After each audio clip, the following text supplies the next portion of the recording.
Et après ce rappel historique complet, on passe à notre page « Je peux pas, j'ai politique ». Un retour sur ce qui a marqué l'actualité politique alsacienne ces derniers jours. Et bien sûr, le sujet du moment, ce sont les questions internationales. Alexandra Bucur, Guillaume Bertrand et Maud Fiorot. Vive l'Alsace! Je suis en aucun cas un représentant du Bundestag. Le Parlement européen, c'est notre maison. Moi, je vais aller au débat, c'est scandaleux. Voter avec le cœur. C'est un grand jour pour l'Alsace. Partageons une camomille. C'est un grand classique. Et jetzt geht's los. Bonjour à tous, ravi de vous retrouver pour ce nouveau numéro de Je peux pas, j'ai politique. Un numéro, je vous préviens, un peu déprimant, peut-être même angoissant, bref, pas très positive attitude. Bah oui, depuis le 5 mars dernier, on a compris... Notre génération ne touchera plus les dividendes de la paix. Il faut sauver l'Ukraine, il faut sauver l'Europe. Ce petit air, nos élus alsaciens nous le soufflent depuis quelques semaines déjà. Conférence de Munich sur la sécurité après le très controversé discours du vice-président américain, Charles Wittgenstein réplique. Les attaques inadmissibles de la nouvelle administration américaine contre les intérêts européens doivent mener à une seule réponse, renforcer l'Europe. Nous ne pouvons désormais compter plus que sur nous. À Strasbourg, au pied de la cathédrale, un rassemblement pour les 3 ans du début de la guerre en Ukraine. Thierry Sauter alerte. La guerre de Poutine contre l'Ukraine est une guerre contre l'Europe, contre nos démocraties, contre nos libertés, contre notre sécurité. Mais la palme d'or de celui qui nous a vraiment fait peur, Olivier Becht, député du Haut-Rhin, tenez-vous bien. 3e guerre mondiale, comment l'éviter? Dissuasion nucléaire. Pour qui surtout? Pourquoi sommes-nous prêts à mourir? Telles sont les questions qu'il se pose, qu'il nous pose. À vos stylos, vous avez 5 minutes. Alors ne comptez pas sur moi pour vous faire un dessous des cartes ici maintenant, mais la question ukrainienne, la question de la défense européenne résonne ici entre Rhin et Vosges, en Alsace, peut-être plus fort qu'ailleurs en France. Moi qui suis un député alsacien, je comprends bien avec mes collègues alsaciens pourquoi nous avons construit cette Union européenne. Nous avons à subir pendant 150 ans les rivalités. Quand de chez moi je vois le Rhin, ce fleuve qui était un fleuve de sang, qui est devenu un fleuve de paix entre les pays, entre la France et l'Allemagne. Effectivement, aujourd'hui, la politique européenne n'est pas parfaite. Il y a des dérives et ça, je pense que nous pouvons tous le partager. Mais la construction européenne, elle s'est faite sur la paix. Alors que certains débattaient à l'Assemblée nationale, plus de 6 heures de débat autour de la résolution demandant un renforcement de l'aide à l'Ukraine. D'autres participaient à un rassemblement ici, devant le Parlement européen, contre les ZFE. Ils étaient 10 en tout et pour tout. D'autres ont préféré une séance de dédicace dans une librairie strasbourgeoise. Pour info, les groupes de la France Insoumise et du Rassemblement national ont respectivement voté contre la résolution ou bien se sont abstenus. Olivier Becht, lui, il a disparu, ni à l'Assemblée, ni nulle part ailleurs. Il prépare peut-être une nouvelle tirade sur l'apocalypse. Voilà, je vous l'avais dit, le moral, c'est un peu comme la météo en ce moment, dans les chaussettes. Allez, comme vous êtes encore là et que vous n'avez pas encore zappé, on passe à la suite. Notre invité du jour, Raphaël Schellenberger, député du Haut-Rhin. Bonjour Raphaël Schellenberger. Bonjour. Est-ce que vous avez peur? Je crois que la situation du moment, elle est un bouleversement. C'est dans ceux qui réfléchissent un scénario qui était le scénario du pire. En fin de compte, c'est celui-là qui se réalise.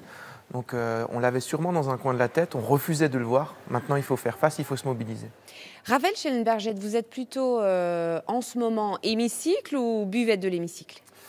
Alors, je ne suis pas beaucoup dans l'hémicycle parce que je fais beaucoup de travail dans les couloirs. Et vous savez, quand dans l'hémicycle, on discute pendant des heures de l'interdiction de la cigarette de vapotage à usage unique, alors que ça pourrait être réglé par un décret du ministre en quelques minutes, je pense qu'on perd tous collectivement notre temps.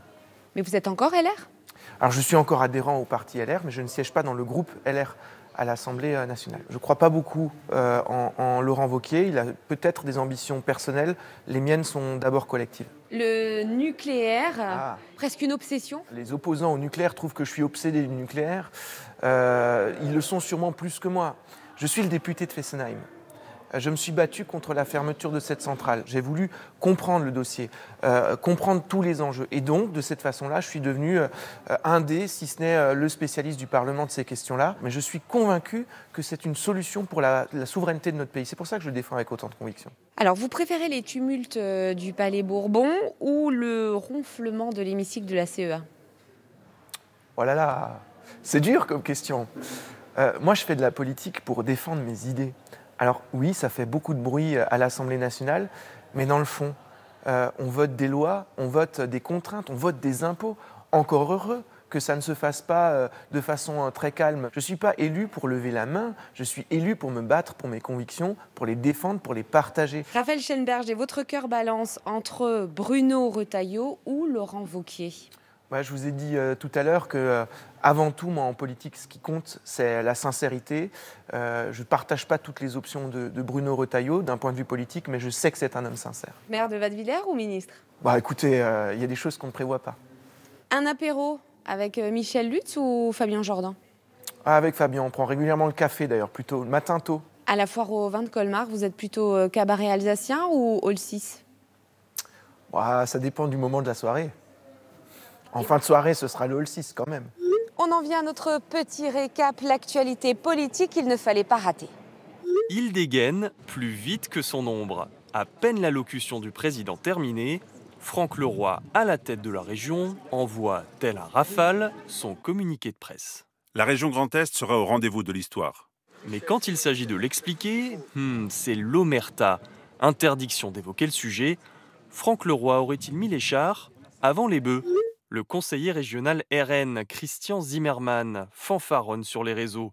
Aux côtés de Stéphane Bern, il aurait évoqué les difficultés qu'il rencontre pour obtenir des subventions pour les monuments alsaciens. Démenti du célèbre animateur. C'est faux, vous ne m'avez parlé de rien. Un démenti repris manu militari par le président du Grand Est, Franck Leroy. Il est 1h du matin et l'éclairage public vient de s'éteindre entièrement, comme dans l'ensemble des quartiers de Strasbourg. Et c'est donc dans le noir absolu que je m'adresse à vous. Le festival du film fantastique de Strasbourg, c'est en septembre prochain. Mais voilà un clip qui pourrait rafler la mise. L'opposant Pierre Jakubowicz exhorte la municipalité de Strasbourg à rallumer l'éclairage public. Question de sécurité, sécurité des femmes. Hitchcock n'a qu'à bien se tenir. Et il n'y a pas que la politique dans la vie. Didier Lemaire fait un gros câlin à son toutou pour se réconforter. Théo Bernard, lui, est tout foufou sur le char du carnaval de Mauterne. Et enfin, on respire l'instant présent comme Jean Rotner, l'ancien président du Grand Est. Il respire les amandiers en fleurs du Mandelberg. On va se quitter sur cette note positive. Je peux pas, j'ai politique, c'est fini pour le moment.